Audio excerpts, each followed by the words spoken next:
Assalamualaikum warahmatullahi wabarakatuh. A'udzubillahi minasyaitonirrajim. Bismillahirrahmanirrahim. Alhamdulillahi nahmaduhu wa nasta'inuhu wa nastahdihi wa nastaghfiruhu wa natubu ilaih. Wa na'udzu billahi min shururi anfusina wa min sayyiati a'malina. Man yahdihillahu fala mudilla lahu wa man yudlil fala hadiya lahu. أشهد أن لا إله إلا الله وحده لا شريك له وأشهد أن محمدا عبده ورسوله اللهم صل وسلم وبارك على سيدنا وحبيبنا المصطفى محمد وعلى آله وصحبه ومن استنى بسنته واهتدى بهديه ودعا بدعوته إلى يوم الدين. Alhamdulillah, bersyukur kita pada Allah Subhanahu Wa Taala yang selalu sentiasa mencurahkan berbagai rahmat dan nikmat kepada kita. Maka dengan rahmat nikmat Allah Taala hari ini juga kita sama-sama dapat bersama dalam majlis ilmi ini demi sama-sama mencari keridhaan Allah Subhanahu Wa Taala. Kaum muslimin dan muslimat yang dikasihi sekalian, pelajaran kita hari ini adalah sebagai sambung daripada yang mana kita pelajari dulu berkenaan dengan fiqh Islam, fiqh Islami, yang mana kita telah mula dulu hubungan dengan takrif fiqh. Dulu kita bicara tentang takrif fiqh segi bahasanya dan dari segi istilahnya. Hari ini kita akan masuk tajuk yang kedua, ia hubungan dengan fiqh Islami sebagai mukaddimah. Kita mengaji sebagai mukaddimah, tak nak masuk cara hukum pedak lagi ni. Kita kaki. Kita nak ambil elit tapak asal awal dulu, lepas kita kaki siapa pada cara hukum dia. Kita berkenjak selakah demi selakah, insya-Allah. Maka hari ini kita nak tahu maklumat lebih kurang hubungan dengan tajuk keistimewaan fiqh Islami. Keistimewaan fiqh Islami maknanya perkara yang istimewa, perkara yang baik, perkara yang pisik, yang berada dalam fiqh Islami. Fiqh Islami ini, fiqh Islami, kadang kita dengar bunyi fiqh tu supaya kata ngaji bab semaya, puasa saja fiqh dak. Ya kalaulah kita nak banding dengan terjemah bahasa mengikut bahasa Sia, mana kod mai Islam lah. Bila kod mai ni yang merakumi semua kod mai itu di fiqh Islami ni. Bukan fiqh kadar semaya, puasa, zikir, haji saja tak. Jadi kod mai Islam, undang-undang Islam. Undang-undang Islam. Jadi Islamic law. Lawan undang-undang. Islamic law dah. Jadi mana fiqh Islam ini kita mengaji undang-undang Islam. Undang-undang Islam secara umumnya masuk belaka. Di mana kita akan tahu dalam fiqh Islam ini ada gapo. Sekarang kita nak tahu kata keistimewaan dia nya, perkara yang fisik. Yang mana ada dalam fiqh Islam ini gapo dia katik pesi mana kita ambil tahu tu. Gambar agak kasar pada kita. Bukan kita tuju pada hawudu, hasmaya, hadak. Cara umum kata istimewa aja gapo dia fiqh Islami. Kod mai Islam ni gapo dia istimewanya. Hak fisik dia gapo dia. Fiqh Islami mempunyai keistimewaan yang berlainan daripada undang-undang wad'i ataupun undang-undang buatan manusia pada beberapa perkara. Kita tahulah bahawa atas dunia ni banyak undang-undang. Setiap negeri itu ada undang-undang masing-masing. Negeri Sia ada undang-undang dia, ya ubah berkali, parabah dia sebagainya, berkali-kali. Inggeris pada undang-undang dia, Amerika pada undang-undang dia, Perancis pada masing-masing ada undang-undang belaka tu, kod mai kompatit masing-masing. Undang negara masing-masing. Fiqh Islam ini undang-undang Islam, kod mai Islam. Maka dia ada istimewa lebih pada kanun wad'i, undang-undang hak manusia buat dengan otak mereka itu sendiri.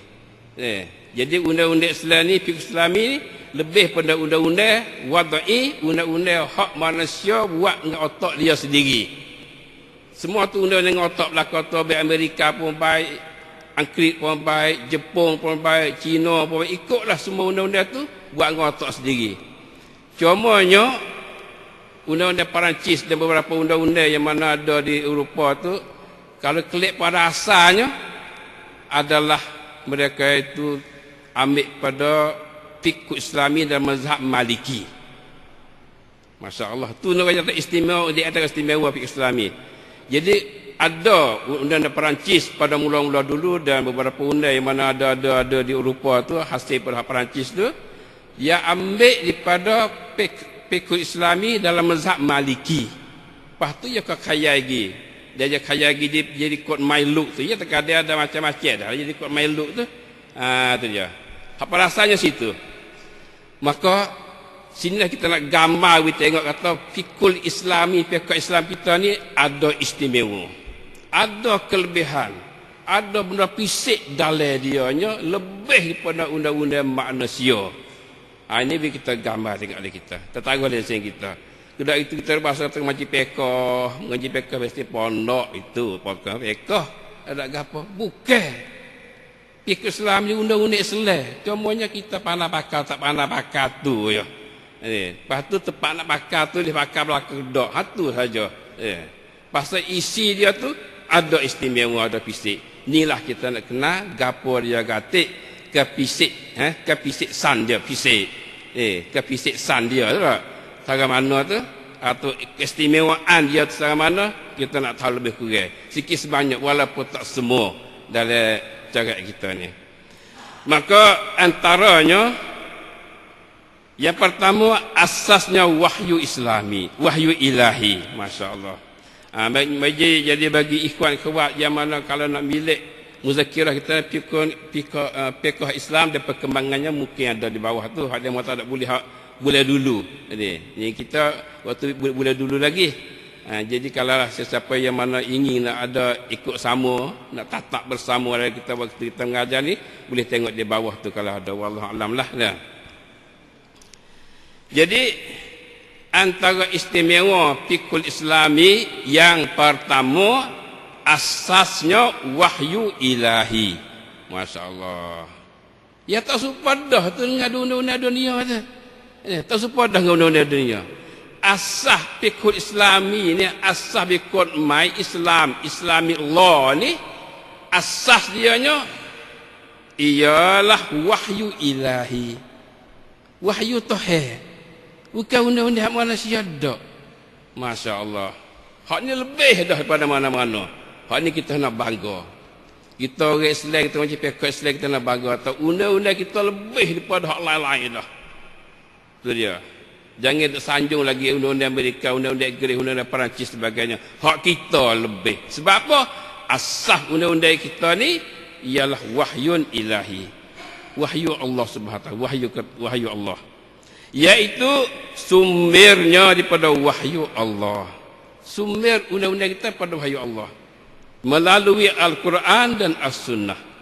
Melalui Quran secara langsung dan melalui sunnah Nabi sallallahu alaihi wasallam. Karena Nabi itu ayat dah wa ma yantiqu 'anil hawa in huwa illa wahyun yuha. Nabi tak cakap dengan hawa nafsu dia. Tidak ada Nabi cakap tu mereka wahyu Allah juga. Kalau itu Quran wahyu Allah, hadis Nabi wahyu Allah juga. Kalau itulah isi fikul Islaminya. Asas dia datang daripada wahyun ilahi. Wahyu ke Allah Subhanahu wa taala. Alhamdulillah. Kita bahasa bangga. Kita bahasa tinggi undang-undang kita. Fikih Islami kita ni adalah tinggi. Tu. Mana fikih Islami ni jangan duk rasa kata qadar kitab fiqh kita halus-halus saja dak. Undang-undang Islam seumumnya. Jelas itu tak? Bahas itu tak? Lebih kurang dah. Baik, kita baca umum. Maka setiap mujtahid, setiap ulama yang ijtihad ni pasti berkait ataupun terikat pada istinbat hukum-hukum syarak dengan dua sumber ini.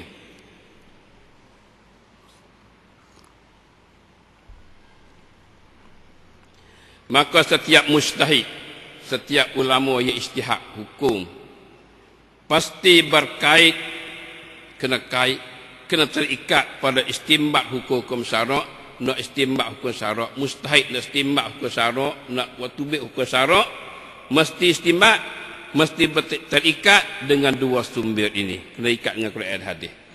Hukum nak bakar hawa nafsu tak boleh, kena klik pada Quran dan hadis. Ini adalah sumber fiqh kita. Klik pada Quran dan hadis. dan kaedah yang dipetik daripada kedua-duanya. Dia jaga kita istinbat hukum fiqh daripada Quran dan hadis. Terkadang kita dapati masalah yang berlaku tu tak ada sebut oleh Quran, tak ada sebut oleh hadis. Tapi dalam Quran dan hadis tu boleh istinbat tu dari situ kaedah. Ambil kaedah situ. Daripada kaedah itulah boleh kita tatbik dalam kehidupan kita. Saya nak misal contoh mudah-mudah.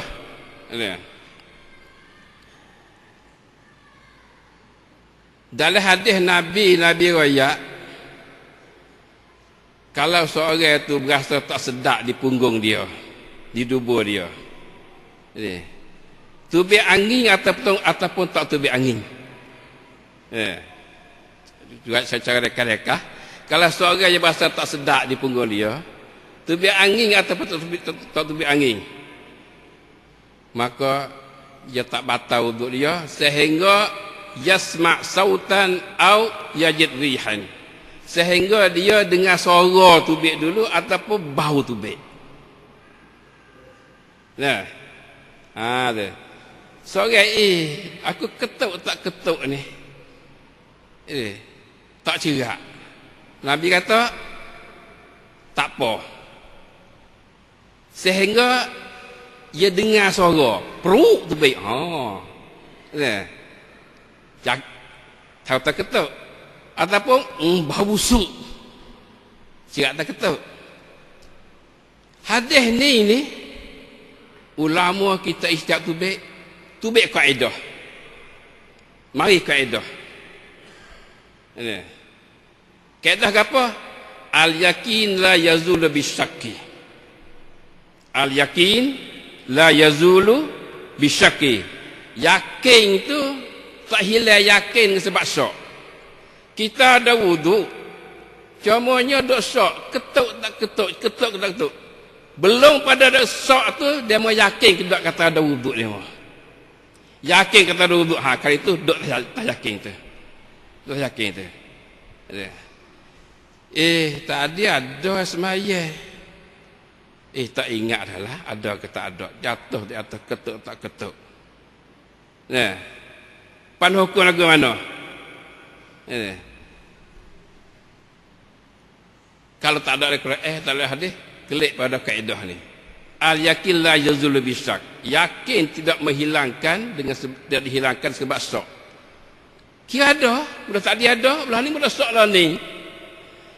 Jadi para mujtahid, kita klik pada sini. Jadi para mujtahid yang ijtihad hukum fiqh ni, dia kena berkait, terikat dengan Quran dan hadis, ataupun terikat dengan kaedah-kaedah yang diambil pada Quran dan hadis ni. Faham tak?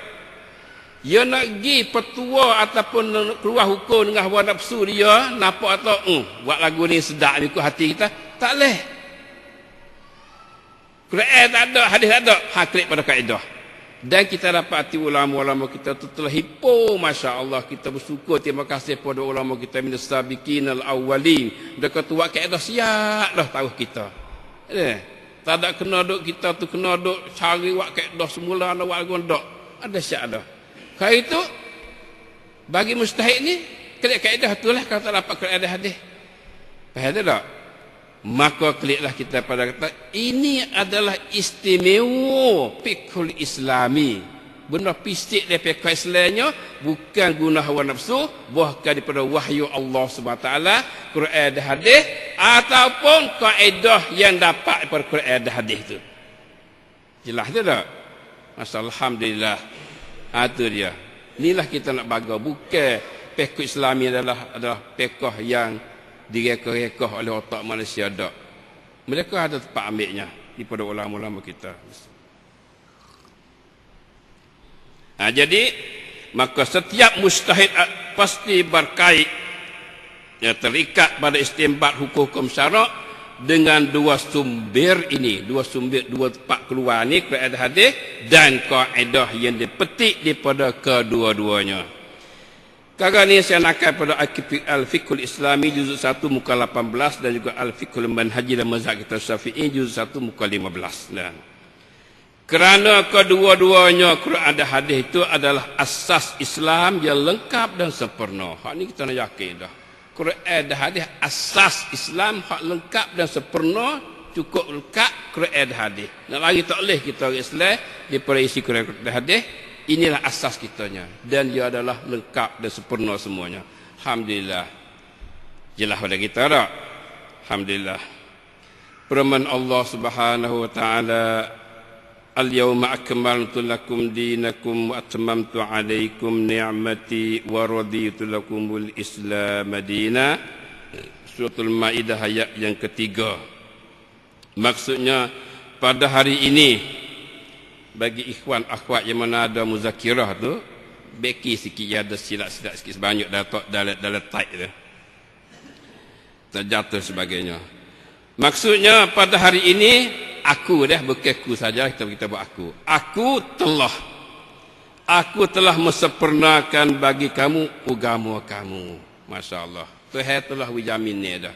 Pada hari ini, iaitu pada Hajjul Akbar, pada masa Nabi buat haji tahun Hajjatul Wada' tu, Allah turun ayat ni, ayat kata, hari ini aku telah sempurnakan bagi kamu agama kamu. Sempurna agamamu, masya-Allah, sempurna, sempurna. Dan aku telah sempurnakan nikmatku ke atas kamu. Aku telah sempurnakan, cukup dah nikmatku atas kamu. Agama Islam merupakan nikmat besar daripada Allah Ta'ala. Allah telah cerita, aku telah sempurna dah agama kamu dan aku telah sempurna dah nikmatku pada kamu dengan agama Islam ni. Cukup. No, agama Islam agama nikmat. Agama Islam agama nikmat, agama rahmat, bukan agama bala dak. Sebab tu ajaran Islam ni ajaran molek belaka. Nikmat. Ingat itu sudah. Nikmat agama Islam ni. Nikmat rahmat Allah Ta'ala. Kalau tak timur nikmat, bukan Islam. Timur nikmat, dialah Islam. Itu dia. Masya Allah. Alhamdulillah. Kita yakin situ. Dan aku telah sempurnakan nikmatku ke atas kamu. Terhewaya. Dan aku telah redakan Islam sebagai agama bagi kamu. Allah telah reda Islam sebagai agama bagi kamu. Kerana agama ni, Islam ni agama yang lengkap dan sempurna dah. Dan satu nikmat dan rahmat. Maka aku redalah agama ni kamu. Dan pada ayat bila tu lepas turun ayat ni, apa dia sebelum turun ayat ni adalah ayat lagi-lagi tu kita kata apa dia, wala yarda li ibadihil kufr, wala yarda li ibadihil kufr, kita reda bagi hamba dia tu kekufuran. Hak kufur kita reda, hak redanya Islam ni dia, Islam saja. Maka alhamdulillah kita syukurlah kepada Allah. Allah telah meletak kita dalam agama Islam, dapat kita berjalan mengikut jalan Allah Subhanahu taala. Kita bersyukur sini. Kufur tu tak reda dah. Walaupun dia tu tinggi setakat mana pun dan kaya setakat mana pun dan mulia setakat mana pun, sisi Allah adalah dia tu orang yang berka'i oleh Allah taala, dan Allah tidak reda. Kita walaupun dhaif, walaupun puasa kata kita lemah, kita dah dapat keredaan besar sisi Allah Subhanahu taala. Bersyukur kita pada Allah Subhanahu taala. Ini nikmat besar. Sebab tu orang Islam ni masya-Allah, orang tenang hati. Tenang hati kita sebab duduk dengan keredaan Allah Subhanahu taala. Orang tak duduk dengan keredaan Tuhan ni, dia tak tenang hati. Sebab tu kadang kalau kita tengok dunia hari ni hak bunuh diri mudahnya orang kafir. Ini. Nam tuam ai bah pun bunuh diri. Ini dan sebagainya, macam-macam. Kasih-kasih, salah kasih gitu ini pun bunuh diri. Mengaji tak faham pun bunuh diri. Itu sifat kafir. Nauzubillah min zalik. Kerana tak ada rahmat daripada Allah SWT, dari diri dia tidak ada apa dia sifat keimanan, maka ia boleh jadi belaka. Alhamdulillah, bersyukur kita. Ini adalah nikmat yang mana orang lain tak ada boleh. Orang yang tak dapat rasa, tak dapat kecak nikmat ni. Kalau orang tu tidak memeluk Islam, alhamdulillah bersyukur kita. Cumanya kita sendirilah kena pandang harga Islam yang mana Allah bagi pada kita. Betul setangga lagi. Baiklah kaum muslimin dan muslimat yang sekalian, itulah sebagai ringkas ayat perkara istimewa dalam fiqhul Islami. Yang pertamanya ialah asasnya ialah wahyu ilahi. Yang kedua, daripada istimewa fikih Islami, melengkapi bagi setiap tuntutan hidup. Melengkapi bagi setiap tuntutan hidup. Ia lengkap. Cukup setiap tuntutan hidup manusia ni ada berlaku oleh fikih Islami. Manusia kita hidup yang tak gapo. Gapo tuntutan hidup manusia. Semua adalah fikih Islami. Dan hidup kita ni adalah sakut dengan fikih Islami semua. Sakut dengan fikih Islami berlaku oleh hidup kita ni. Tapis itu berlaku. Tak ada kata kita duduk buat kerja gapo tak tepuh dengan fikih Islami, tak ada. Tak ada. Setiap langkah kita berlaku. Tepuh dengan fikih Islami lah supaya kita ni tak terbit daripada rumah kita kita kena tepuh dengan udara. Ikut duduk dengan udara tepuh laku. Ni supaya setiap perkara tu kita tepuh dengan fikih Islami. Maka fikih Islami istimewanya melengkapi bagi setiap tuntutan manusia. Yang lengkap. Setiap tuntutan manusia. Kuam tongkan hak manut hak manusia ni, ia boleh beri belakang. Iaitu merangkumi tiga hubungan manusia. Manusia ni adalah yang kena hubungan manusia. Kalau kita kekasar tu 3 hubungan. 3 hubungan ni adalah merupakan tuntutan manusia. Maka fikih Islami dapat beri tuntutan tu dan dia dapat melengkapi semua perkara tu. Gapo yang hubungan manusia? Hubungan 3 hubungan manusia yang mana manusia nak lagi tak boleh daripada 3 hubungan ni. Kita hidup hari-hari 3 hubungan ni lah. Hubungan manusia dengan Tuhannya. Hubungan manusia dengan Tuhan. Nak lari manusia pada Tuhan tak boleh. Duk dana pun nak lari pada Tuhan tak boleh. Kalau itu fikih Islami ada beri jalan, tunjuk jalan, beri ajaran pada kita bagaimana kita nak hubungi dengan Tuhan kita.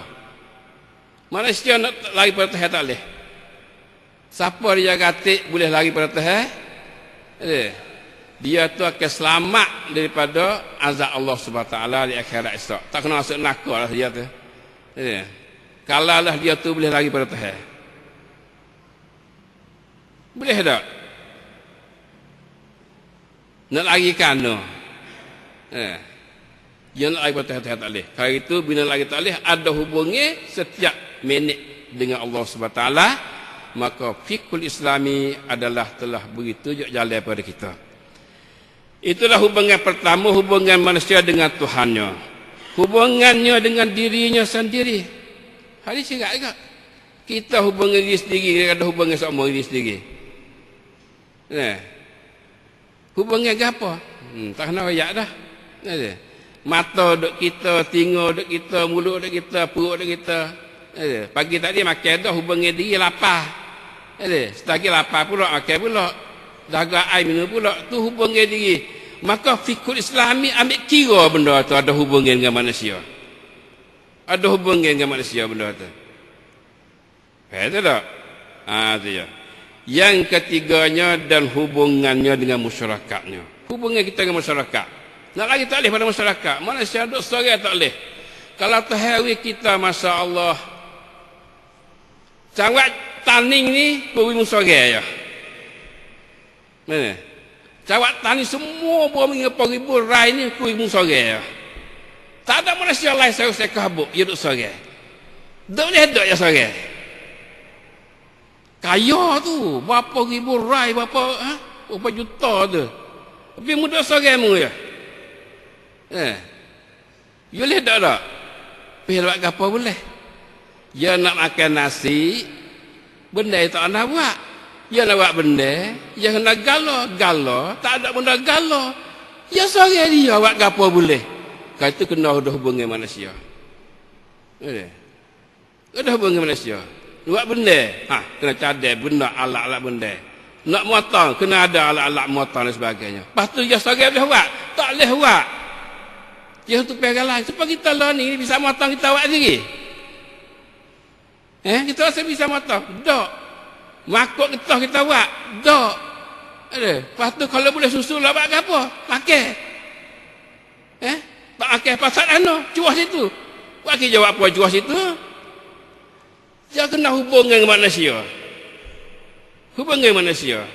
Maka fikih Islami adalah beri ajaran pada kita kena hubungan 3 jenis ni. Nak lari tak boleh. Hubungan dengan Allah, hubungan dengan diri sendiri, hubungan dengan manusia. Maka fikih Islami cara berlaku benda tu. Masya Allah, inilah istimewa fikih Islami. Itu dah. Tu dia. Alhamdulillah. Kesemua hukumnya dapat menguat dan mengukuhkan akidah, ibadat, akhlak, muamalat dan lain-lain. Kesemua hukum fikih Islami ini boleh menguatkan dan mengukuhkan akidah. Ya nak cerah tak boleh. Kita makan ada hubungan akidah. Hubungan akidah lah mana? Padi. Siapa dia hidup pada padi tu? Siapa dia buah padi tu? Dia kena klik kepada Allah Ta'ala. Maka, yakinlah kita kata Allah adalah kuasa untuk mengadakan benda ni. Benda yang Allah mengadakan. Faham getah. Kalau Allah tak ajar kita kata mengkurih pada getah tu, tubik getah, lepas tu boleh susu, lepas tu boleh berjual. Kita tak reti benda tu. Siapa dia mata getah muda-muda dulu boleh pandai siapa kita hari ni. Cuba dia cari sejarah tengok.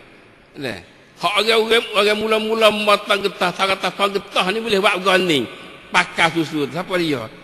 Tak tahu siapa hari ni kita ni.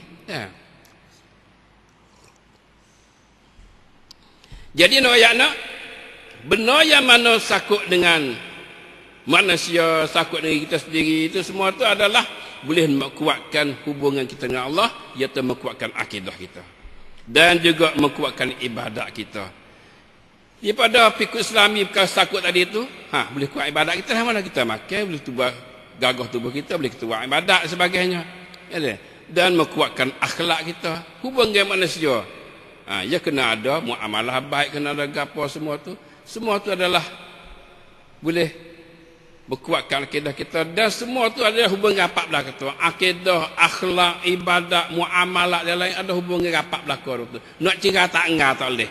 Maka kita dapat jelas semua hukum fikih Islami itu dalam bidang apa saja pun ada hubungan rapat antara satu sama lain. Ada jaringan yang rapat, nak cerah tak enggak tak boleh benda tu. Masya Allah, inilah nak yakin pada kita kata inilah istimewanya fikul Islami. Alhamdulillah. Kaum muslimin dan muslimat yang sekalian, itulah kita pada hari ini kita dapat 2 istimewa fikul Islami yang mana kita dapat hari ini, dan insya-Allah kita akan tambah lagi pada bulan depan pula insya-Allah untuk kita nak sambung hubungan mengenai fikul Islami insya-Allah. Jazakumullahu khairan jazak. Wassallallahu ala Muhammad wa ala alihi wasahbihi. Subhanaka rabbil izzati amma yasifun. Wassalamun alal mursalin walhamdulillahi rabbil alamin. Subhanakallahumma bihamdik asyhadu an la ilaha illa anta astaghfiruka wa atubu ilaik. Wassalamu alaikum warahmatullahi wabarakatuh.